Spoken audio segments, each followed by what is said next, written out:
You're probably wondering what the hell is a demigod reptile. I am calling a demigod reptile a god reptile with one part different. If you've been living under a rock, you might not have seen the god reptile, so let me show it to you real quick. The moveset for this is Scaly Spoon, Bulkwark, Kotaro Bite, and Tiny Dino. You can generate energy while reflecting all damage and also doing insane late game damage with Tiny Dino. At 39 speed, it's one of the strongest things in the game. I mean, it's just ridiculous. It's stupid. Reflect everything, generate energy, and do tons of damage with Tiny Swing. It's insane. So a demigod is one with one move different. In this case, we have Sticky Goo instead of Bulkwark. It's not quite as good because it's not reflecting damage, but with the stun, it's still pretty strong. So let's check out some matches. I've been playing with this team. It's insane. I'm still learning how to use it, but it's sick. It's also not the feature of the video, but this beast is really cool as well. Really, really cool. Okay, let's jump in. Let me show you some matches. The first match I'm going to show you is up against a classic Anemone build. I know in Season 20 we don't see this too often anymore. The nerfs hurt pretty bad even after they undid some of them. But here we are against a classic budget Anemone with Dark Swoop, Hair Dagger. Only thing I'd really change for a better build would be the Toothless Mouth. Anyway, I'm kind of over it with the Anemones, but you're going to see them, so let's see how we play against them. Now, my draw is not very aggressive here, and of course, they can heal themselves back up, so I don't want to do any partial damage. I open up with a Cattail Strike just in case they want a Hair Dagger on turn 1 and cycle cards for some reason, but they do rest again. Now, on round 2, it's a difficult decision, but I usually wouldn't want to attack. If I damage them and they shield up and then they can heal back up afterwards, their fish are faster than all 3 of my Axies. I do not want to do 300 damage past the shields, then they healed up next turn, and then I'm pretty much going to lose the match. In this case, though, my plant draw was so appetizing. I just went for it. I had a fun feeling. The double cactus is so much damage. And indeed, they are unshielded, so I get the last stand. If they shielded up at all, that wouldn't have worked. Maybe I should have just rested again. Probably I should have just rested again. I didn't get punished, though. It was fun. You know. It is what it is. So on round 3, they go ahead and counterpunch. They use their Dark Swoop. It hits my beast at 40 speed. This thing is 1 faster than the Reptile, protecting Reptile from Dark Swoops, but it does mean the beast is going down. And as you can see on round 4, we went from a pretty peaceful round 1 double pass to an insanely violent round 2 and round 3. Now we got a 2v2, and if you just look at this and you think about it, I'm in a pretty good spot. I have the type advantage. Reptile beats fish and bird, plant beats fish and bird. I have tons of cards. I have the same amount of energy as them, but more cards. I just have the advantage in every way. They decide to push a ton of damage, and I do rest. Now, why am I resting? Well, let's think about it. I can't do meaningful damage without trying to use my Reptile cards. On round 4, Tiny Swing is not yet boosting damage, right? It's not until after round 4. In other words, the 150% starts on round 5. In order to get value from that, I gotta wait one more turn. I'm actually okay with them killing the plant. It means they're using a lot of energy. And even if they use Nemo, then they'd be out of cards if they generated energy. No matter what they do, I know I'm heading into a 1v2 with the Demigod Reptile, where I know I can win. So here I go ahead and I just set up a huge damage attack as well as a Sticky Goo for defense. These tiny dinos do 168 each after round 4 against fish, so they're really nice. Their fish is down to 80 health, and even though they might be able to heal up in theory, I was tracking their cards. I knew that they weren't likely to be able to heal up too much, and I was really confident with the amount of energy that I had. I was not going to run out of attacks. Tiny Dino, Tiny Swing, it's just too strong for them to repeatedly defend against. Even with a bunch of heals, in the 2v1, they're not going to redraw them every turn. They're not going to keep healing over and over and over. In the end, I use Scaly Spoon, and notice the reflection. This is the reflect from Tiny Catapult.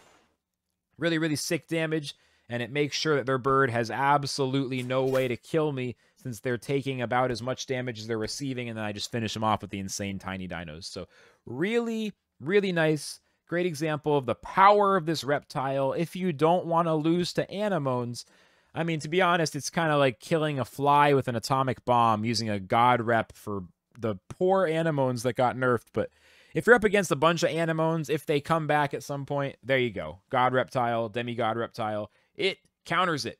Next match. This match has us up against the classic Buntenna, and we're seeing all kinds of classic builds. It goes to show in Season 20, if you've been playing for even a few seasons, you're starting to recognize some of these teams again and again. That's the sustaining meta, the teams that keep showing up over and over. This is actually a weird Buntenna team. Slippery Shield, not super common. Then we got the Early Bird and the 47 speed Dusk. It's pretty unusual. Ivory Chop looking good though. I mean, it's interesting. So generally I want to do an aggressive line, and that's exactly what I do. I know that they want to steal energy some of the time, so if I do have a good aggressive play, I'm going to go for it. In this case, I opt to do the double Mosquito play on turn 1. They do have round 1 Fear. I can't play around everything on round 1. Sometimes you got to rest, sometimes you got to attack. In this case, the Cattail's positioned well. We do miss 1 Mosquito, still pushing some damage on their frontliner. I think it could have been a lot worse, to be honest. In general, if I can use all that energy, I'm going to do it. This time, I was certainly glad. We continue to push aggression, and they continue to defend. This Bug Signal was never going to steal because they didn't chain it, but they do put up 200 shield. I mean, Slippery Shield is such an insane amount of shields. Pumpkin overshadows it because the card draw potential, but it's a lot of shield, not even considering the effect. And so right here, we get them down to 89 health, not quite enough to kill. And you can't be afraid to rest. Like, sometimes you do just need to go for the rest against these kinds of teams, but this ain't it, not yet. And I'm glad that I don't, because they keep stealing. Now I know they've used quite a few bug signals, so I'm feeling more and more comfortable in resting, but I just really wanted to kill that frontline Axie before it used the Slippery Shield again. Did not want to run into another 200 plus shields, so we push through. And so far, this match looks like it's going pretty well. When you get a tempo advantage, when you kill their first Axie before they do yours against Buntenna, that's really good, because their team is front-loaded. It's very strong early in the match, but in the 1v1, they're pretty weak once they don't have the chaining effects anymore. I'm happy to get ahead of them, and I'm happy to be pushing damage. So in the 2v2, we are ahead on health, and I have a lot of cards. We're both at 2 energy. Feeling pretty good. So here I go ahead and I double Cottontail. I know that they're not pushing lethal, and I just want to get as much energy as I can now that the bug signals are mostly gone. I'm feeling pretty comfortable they're not going to steal any energy. And sure enough, 6 energy and a handful of cards. Exactly what I want to have against a Buntenna team in the 2v2. I've accomplished a great board condition, a great game condition for this match where I'm now feeling pretty good. We try to get some beast value before it gets killed. I know it's going to be tough, but we do get there. Really happy about that because it was a really close amount of shields. Generating even more energy, still pushing the energy, pushing the damage, killing their midliner. And from here, in a 2v1, there's really nothing they can do. Like, there's just no way, because this Axie is already not very good in 1v1s, let alone in 1v2s. All their chain effects are gone. They do have some good shields, but not enough damage. Their damage is actually good against reptiles, having all those bug cards, but it's not going to be enough, especially not with Tiny Dino activated and Kotaro Bite for energy cycle. It's done. It's over. Another win. It always feels good to win against Buntenna teams. So jumping over to the marketplace, you'll see that if you don't filter for speed, they can get as low as 0.038, although pretty quickly the floor goes up to 0.05 and beyond. If we filter for 39 speed, which is the lowest speed that it can have, there's only 7 of these reptiles available. As you can see, the price is around 0.05 to 0.06. But hey, if someone scoops up some of these, they could be gone. So if you're interested in getting one, it's quite a bit cheaper than the best build with the Bulkwark. These start at 0.10 or so, 0.1. So like they are pretty expensive. For about half the price, the sticky goo could still take you quite a ways up the ladder. I'm excited to keep playing with this one for as long as I'm able to hang on to it. I am just borrowing it, so we'll see how long I have it. But it's super strong, and if I can learn how to play it better, who knows? Who knows? Lots of good reptiles out there. In this match, I find myself up against a plant bug fish team. They do have the double cute bunny, so some fear mechanics, which I haven't seen too much of in the early part of Season 20. Maybe now it's starting to get more common. We're seeing a few different fear teams today. They only have Parasite for discards, so not too bad. And it is a Buzz bug, which is usually not as good as Sandal. Has a little less shield, and the effect is cool, but not as good as Scarab or Sandal in the mirror match. They do have a Sandal themselves, though. They do have it on the plant, along with the Vegetal Bite and the Carrot, so pretty good energy manip. Cuckoo, fish, painful in the end game. right away, I am gonna go ahead and rest on round 1. They push the Bite and the Cactus, so they're gonna have 4 energy next turn. I'm a little surprised I rested. I did have an aggressive line with the Beast, Goda, and Nitro Leap, but I guess I just didn't feel like I had enough damage. On round 2, I'm feeling like I want to attack probably. I like going aggressive with this team because I watched top 100 players and they were going pretty aggressive.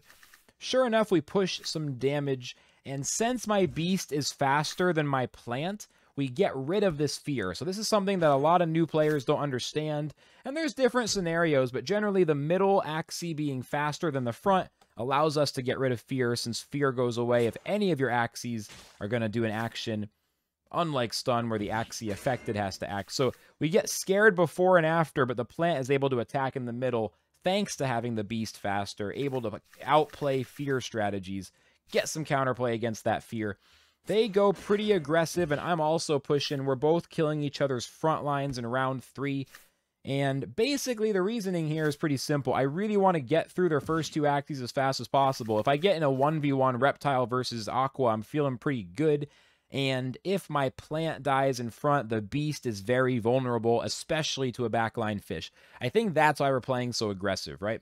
So round 4, I've got a pretty good hand of cards. Not as much energy as I'd like, but my plant is still alive, which at least gives my Beast some cover. We're definitely going to go for that Cottontail Goda energy swing turn, gaining an energy and destroying an energy. This is pretty similar to when I used to play Goda Anemone. Then you could do a Goda Nemo turn for an energy swing. Anytime you're gaining an energy and the opponent is losing one, it's such a big swing. Energy swings are so valuable. Round 5, we're still pushing with the plant alive, and you can see how my opponent's life is really difficult just because this plant has 11 health, and it's the biggest difference being a little bit alive or being a little bit dead when it comes to Axies in the front. Like when it's still alive, it just reduces the opponent's options substantially. This is buying me time to push damage on this midline bug. The tiny dinos still doing 124 even with the type disadvantage thanks to the round 5. Really nice, and they do end up getting yeeted out of last stand by the way the cards fall there. At this point, it's a 1v2. I know my Beast is toast, and I'm expecting my Sticky Goo Reptile to just completely shut down this fish. They can try to use Cuckoo to avoid the Sticky Goo, but it's going to be hard to get that value. I do end up going single Kotaro Bite. I think I just wanted to have a full hand of 8 cards, and I saw no reason not to play the Kotaro. It doesn't really do anything. As it stands, my Beast stays alive, and I end up going for it, right? Yeah, so we get a little bit of value. I actually get this Goda. I completely missed the Nitro Leap. I hate that I'm showing this. Always strike first if this Axie is in last stand. It's just coming back to me. I forgot about this moment. Oh, this happened during stream earlier. I was in last stand. I could have used Jaguar. I was so far ahead that I was just like, my Axie's in last stand. It's not going to happen. Like, bro, you got to pay attention. Like, this is, oh, I missed it. I missed it. I'm embarrassed. I'm featuring the match anyway because I have confidence in myself. I don't need to hide from my mistakes. And we even get a crit here just to get it going. But as you can see, I'm so far ahead. A bit of a hectic match. But yeah, oh man, I forgot about that Nitro Leap. Nonetheless, the Reptile is so far ahead. You can see if we get a strong opening with this team, I mean, if the opponent falls behind in the opening, they're so far behind. That's why I think we're playing so aggressive. So the worst nightmare for us is a God Mech. Spam and Rice invented it, and now reptiles in the back have to be afraid of it forever. My opponent is running one, Sneaky Raid, Sinister Strike, Juggling Balls, Twin Needle, insane damage. It has been nerfed slightly since Season 19, but it's still a ridiculously strong Axie. This is our worst nightmare. We're also up against Poison, which isn't great. They can use backdoors in the middle as well.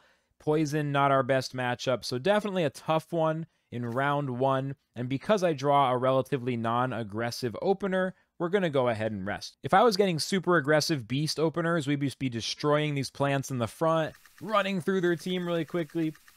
When you get the slower draw, you have to be a little more careful. It's not as easy. So that's definitely the toughest part of this team for me so far. When you don't draw aggro early in the match, navigating those can be tough. And here you can see I'm using a Scaly Spoon, even though I'd rather save it for the end game. I want to save Reptile cards, but if I never play any of them ever, then that might be a little too frugal. So there I'm going to go ahead, and we do get the finishing, the kill. But I do get 1 poison on my reptile. That is a trade-off. I was just trying to get some value, man. The mech was scaring at me. I think if you're paying attention to the replayer, you can see what's about to happen. Don't look. Look away. Oh! Not only do they yeet my reptile, they also do damage to the beast. Yeah, we really don't like playing against these backdoor poison teams. They can really outplay us. They have a lot of counterplay. It's tough. If I don't get a good draw in the opening, it's really tough. In this case, my reptile goes into the last stand, and then it's cleared out before the end of the turn. Tragic. Really unfortunate. My beast is 4 poison deep with a stun. He's been out in the nightclub too long. We got to get this guy home with a glass of water. Yeah, it's not looking good. At least my plant has full health. And given the mosquito plant the ability to self-heal, I was like, maybe if I rest, I'll get somewhere. They just clear out the beast. Round 5, I am so far behind. It's not amazing. I'm trying to use Cattail. I do get around the stun, but I can't kill the Dusk. I can't kill the Dusk, and it's just tough. 408 health looks good, but the mech has so much damage, and they're not going to wait any longer. I put up every single shield that I have, and I was still feeling the hopium a little bit. I was feeling it. Hopeful and optimistic. After all, Cattail giving me draws. Mosquito for the heals. Yeah, only 2 poison stacks even. Maybe there's a chance. In fact, is it a comeback? Did I fool you and act like it was a loss? Let's find out. Have I fooled you, or did I actually just lose the whole time? Is it triumph or is it tragedy? You're about to find out in real time. It's a very sad end game. I lose by just like the tiniest bit. It was so close, and their hand was empty. Honestly, even if I survived and got the mosquitoes, they were probably going to kill me next turn. Their damage is just so insane. They would have only had 2 energy, but they could have had Twin Tail. If we survive there, maybe. Oh, well, there you go. There's the worst enemy, the worst nightmare for these reptiles in general. God Rep, Demigod Rep, or otherwise. It's the God Mech. Oh, geez. Battle of the Gods. What is this? Gods Unchained? Anyway, hope you enjoyed the video. That's all I got. Demigod Reptile, pretty cool. I gotta learn to play it better. It's just not easy out there. Axie's a competitive game. Anyway, I'm gonna get out of here. Thanks a lot for watching. Like and subscribe, and until next time, Flux signing out.